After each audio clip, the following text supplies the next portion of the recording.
On 30 December 2019, Dr. Wenliang warned his colleagues about a possible outbreak of an illness that has similarities with SARS, severe acute respiratory syndrome.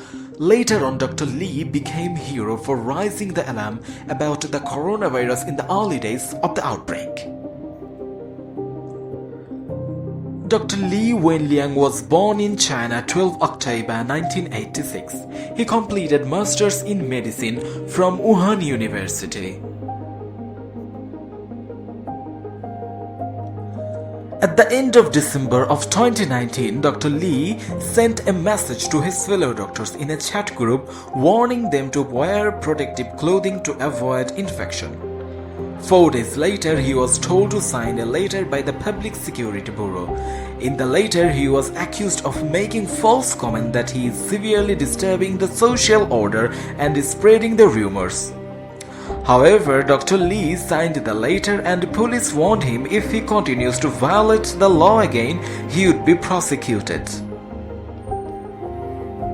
On 7 January 2020, Dr. Li noticed something strange in one of his patients. The patient was suffering from acute ankle closure glaucoma and developed a fever the next day. Dr. Li then began to suspect that the patient might have a coronavirus infection. After 3 days later, on 10 January, Dr. Li started to suffering from fever and cough, which soon became severe. On 12 January, Dr. Li was admitted into intensive care at Wuhan Central Hospital, where he was quarantined and tested for virus several times. On 30 January, he was tested positive for infection. Dr. Li's condition became critical on 5 February. On 6 February, while he was on the phone with a friend, he told his friend that he was having trouble breathing. At around 6 p.m., he was sent to the emergency room. According to China Newsweek, his heartbeat stopped on 7 February at 9:30 p.m. The World Health Organization posted on Twitter that it was deeply saddened by the passing of Dr. Wenliang. The death of Dr. Li aroused considerable grief and anger on social media, which became turned into a demand for freedom of speech. The hashtag #WeWantFreedomOfSpeech gained over 2 million views within 5 hours before it was removed by the censors.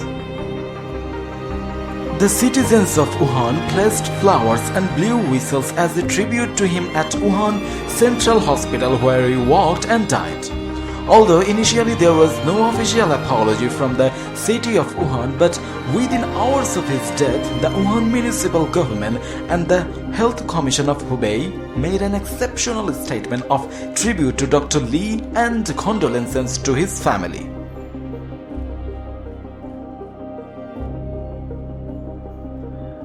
Before the death of Dr. Li, he did a remarkable job for his family. When Dr. Li began showing symptoms of coronavirus illness, he booked a hotel room to avoid the possibility of infecting his family, before being hospitalized on 12 January.